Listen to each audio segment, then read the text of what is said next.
الحمد لله رب العالمين والصلاة والسلام على سيد الأنبياء والمرسلين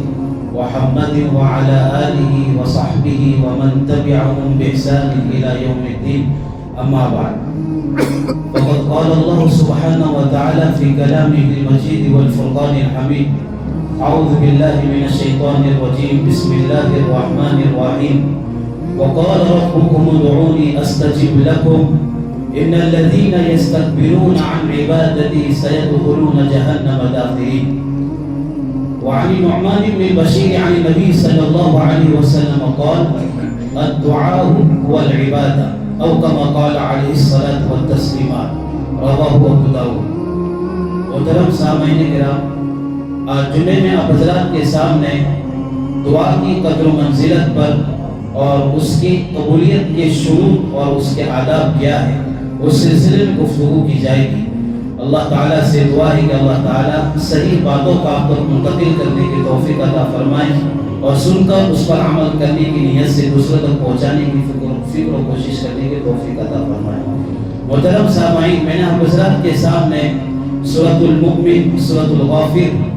24ویں پارے کی جو سورہ ہے اس کی آیت نمبر 60 تلاوت کی، جس میں اللہ رب العزت ارشاد فرماتے ہیں وقال ربكم ادعوني استجب لكم. فرمان ہے اللہ تعالیٰ ارشاد فرماتے ہیں کہ آپ کا پروردگار کا فرمان ہے کہ تم مجھ سے مانگو، مجھ سے دعا مانگو تو میں تمہاری دعا ضرور قبول کروں گا. ان الذين يستكبرون عن عبادتي سيدخلون جهنم داخرين. یقیناً وہ لوگ جو تکبر کی بنیاد پر میری عبادت کرنے سے کتراتے ہیں وہ عن قریب دوزخ میں ذلیل ہو کر داخل کیے جائیں گے. فقیہ عصر اور مسلم پرسنل بورڈ کے صدر حضرت مولانا خالد سیف اللہ اس آیت کے ذیل میں لکھتے ہیں کہ دعا دین کا ایک اہم ترین عمل ہے. قرآن مجید میں اللہ تعالیٰ کے پیغمبروں کی بہت سی دعائیں نقل کی گئی ہے. اگر انسان دعا کے آداب کی رعایت کرتے ہوئے دعا کرتا ہے تو اللہ تعالیٰ اس کی دعا کو ضرور قبول کرتے ہیں. البتہ اس کی قبولیت کی صورتیں مختلف ہو سکتی ہیں، جن میں سے حضرت مولانا نے 3 صورتیں ذکر فرمائی ہیں. ان تین صورتوں میں سے پہلی صورت یہ ہے کہ جس چیز کی دعا کی جائے وہ چیز اس کو مل جائے. دوسری صورت یہ ہے کہ جو مصیبت اس پر آنے والی تھی وہ مصیبت ٹل جائے. اور تیسری صورت یہ ہے اس کا اجر اس کو دیا جائے. میرے محترم بزرگوں، بھائیوں، دوستوں، مخلوق سے یعنی دنیا میں ہم دیکھتے ہیں کہ اگر کسی سے کوئی چیز مانگی جاتی ہے یا ہم اپنے پڑوسی سے یا پھر دوستوں سے یا اپنے دوست احباب سے کوئی چیز مانگتے ہیں تو وہ ہمارے مانگنے پر ناراض ہو جاتا ہے. لیکن اللہ تعالیٰ کی شان کریمی یہ ہے کہ اللہ تعالیٰ سے اگر کوئی نہیں مانگتا ہے تو اللہ تعالیٰ اس سے ناراض ہو جاتا ہے. مسند احمد کی روایت ہے، حضرت ابو ہریرہ رضی اللہ تعالیٰ عنہ فرماتے ہیں کہ نبی کریم صلی اللہ علیہ وسلم نے ارشاد فرمایا کہ من لم يدع اللہ عز وجل غضب علیہ، کہ جو اللہ تبارک و تعالیٰ سے دعا نہیں کرتا ہے، اللہ تعالیٰ کو پکارتا نہیں ہے، اللہ تعالیٰ اس سے ناراض ہو جاتے ہیں. اس کے بعد حضرت مولانا آگے لکھتے ہیں کہ دعا کا حکم دینے کے بعد اللہ تعالیٰ کا یہ جو فرمان ہے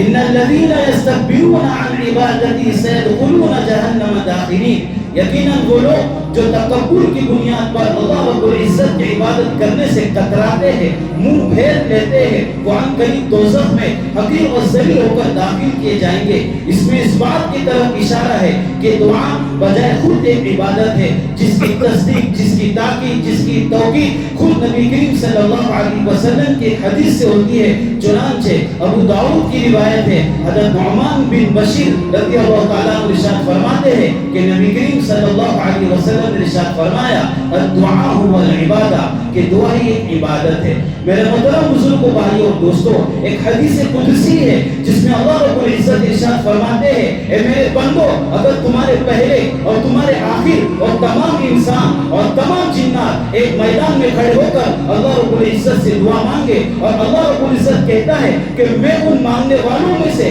ہر ایک کی دعا کو ضرور قبول کروں، تب بھی میرے خزانے کے اندر اتنی کمی نہیں ہوگی جتنے ایک سوئی کو سمندر میں ڈبونے کے بعد سمندر کے اندر کمی ہوتی ہے۔ میرے محترم بزرگوں، بھائیوں، دوستوں، اللہ رب العزت کا یعنی اللہ رب العزت کی ذات گرامی کا کیا کہنا، اور اسی طرح اس کے فضل عظیم کا کیا کہنا۔ جو اس سے دعا کرتا ہے اس کی دعا کو قبول کرتا ہے، اور جو اس سے دعا نہیں کرتا ہے اللہ اس سے ناراض ہوتے ہیں۔ جیسے کہ میں نے آپ حضرات کے سامنے روایت پیش کی کہ نبی کریم صلی اللہ علیہ وسلم نے ارشاد فرماتے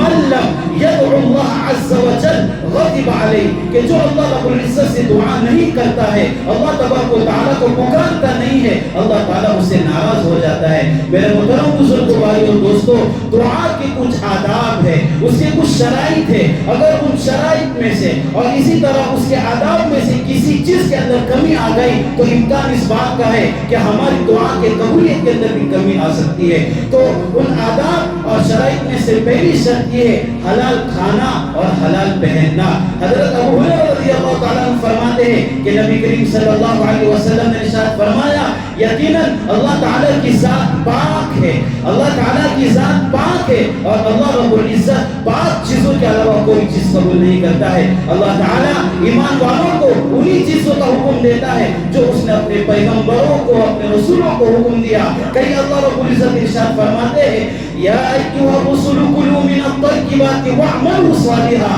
اے رسول، اے پیغمبر، پاک چیزیں کھاؤ اور نیک عمل کرو۔ تو کہیں فرمایا یا ایھا الذین آمنوا کلوا من الطیبات ما رزقناکم، یعنی ان چیزوں میں سے کھاؤ، یعنی ان پاکیزہ چیزوں میں سے کھاؤ جو ہم نے تم کو دے رکھی ہے۔ پھر آگے نبی کریم صلی اللہ علیہ وسلم نے ایک ایسے شخص کا تذکرہ فرمایا جو طویل سفر کر رہا ہے اور گرد و غبار اور اس کا بدن میلا ہے، اس کے کپڑے میلے ہیں، اور وہ اپنے ہاتھوں کو آسمان کی طرف اٹھا رہا ہے اور اے میرے پروردگار، اے میرے پروردگار کی صدائیں لگا رہا ہے، لیکن اس کا حال یہ ہے کہ اس کا کھانا حرام ہے، اس کا پینا حرام ہے، اس کا پہننا حرام ہے، اس کی غذا حرام ہے۔ تو نبی کریم صلی اللہ علیہ وسلم فرماتے ہیں تو ایسے شخص کی دعا کیسے قبول ہوگی؟ ایک ایسا شخص جس کا پہننا حرام، جس کا پینا حرام، جس کا اوڑھنا بچھونا، اس کی غذا یعنی ساری چیزیں اس کے حرام کی ہے، تو ظاہر سی بات ہے ایسے شخص کی دعا کیسے قبول ہوگی؟ تو اس سے ہم کو کیا پتا چلا کہ ہمیں حلال کھانا چاہیے اور حلال طریقے سے پہننا چاہیے۔ اس کے بعد دعا کے قبولیت کے شرط میں سے ایک شرط یہ بھی ہے کہ سنت کو مضبوطی سے تھامے رکھا جائے اور اللہ رب العزت کے احکام پر عمل کیا جائے۔ جو اللہ رب العزت کی بات مانتا ہے اللہ رب العزت اس کی دعا ضرور قبول فرماتا ہے۔ اللہ رب العزت اپنے کلام پاک میں ارشاد فرماتا ہے وَإِذَا سَأَلَكَ عِبَادِي عَنِّي فَإِنِّي قَرِيبٌ أُجِيبُ دَعْوَةَ الدَّاعِ إِذَا دَعَانِ، اے پیغمبر جب آپ سے میرے بندے مجھ سے متعلق سوال کرے تو فَإِنِّي قَرِيبٌ، میں قریب ہوں، اجیب دعوت الداعی اذا دعان، پکارنے والی کی پکار کو سنتا ہوں، اس کی دعا کو قبول کرتا ہوں جب وہ مجھے پکارتا ہے۔ اسی طرح دعا کے شرائط میں سے ایک شرط یہ بھی ہے کہ اخلاص کے ساتھ، حضور قلب کے ساتھ اللہ تبارک و تعالیٰ کے سامنے عاجز ہو کر اور بے بس ہو کر دعا کرے۔ اللہ رب العزت وہ فرماتے ہیں فَادْعُوا اللَّهَ مُخْلِصِينَ لَهُ الدِّينَ وَلَوْ كَرِهَ الْكَافِرُونَ، اللہ رب العزت سے دعا کرو، چاہے یعنی اللہ رب العزت سے دعا کرو اللہ تعالیٰ کے لیے دل کو خالص کرتے ہوئے، اگرچہ یہ چیز کافروں کو کتنی ناگوار گزرے۔ اور آخر میں ایک حدیث پیش کر کے اپنی بات ختم کرتا ہوں۔ حدیث میں آتا ہے کہ نبی کریم صلی اللہ علیہ وسلم ارشاد فرماتے ہیں اللہ تعالیٰ سے دعا کرو، اللہ تعالیٰ سے دعا کرو اس یقین کے ساتھ، اس تیقن کے ساتھ اور اس ایمان کے ساتھ کہ اللہ تعالیٰ میری دعا کو ضرور قبول فرمائے گا۔ اور اللہ رب العزت ایسی دعا کو قبول نہیں کرتا ہے جو غفلت کے ساتھ اللہ پرواہی کے ساتھ کی جائے۔ تو میرے محترم بزرگوں، بھائیوں، دوستوں، آداب اور شرائط تو بے شمار ہے اور اس وقت ان کو بیان کرنا وقت نہیں ہے، بس جو آداب اور شرائط آپ حضرات کے سامنے بیان کیے گئے ان پر عمل کر کے کوشش کریں کہ ہم مرتے دم تک اللہ رب العزت سے مانگیں گے، مخلوق کے سامنے اپنا ہاتھ نہیں پھیلائیں گے، بلکہ ہمارا جو حقیقی پروردگار ہے، جو ہمارا خالق ہے، جو ہمارا مالک ہے، اسی کے سامنے ہم جو ہے اپنے ہاتھ کو پھیلائیں گے۔ آخر میں اللہ رب العزت سے دعا کرتا ہوں کہ اللہ تعالیٰ سب سے پہلے مجھے ان باتوں پر عمل کی توفیق عطا فرمائے، پھر آپ سب کو عمل کی توفیق عطا فرمائے۔ وآخر دعوانا الحمد للہ رب العالمین۔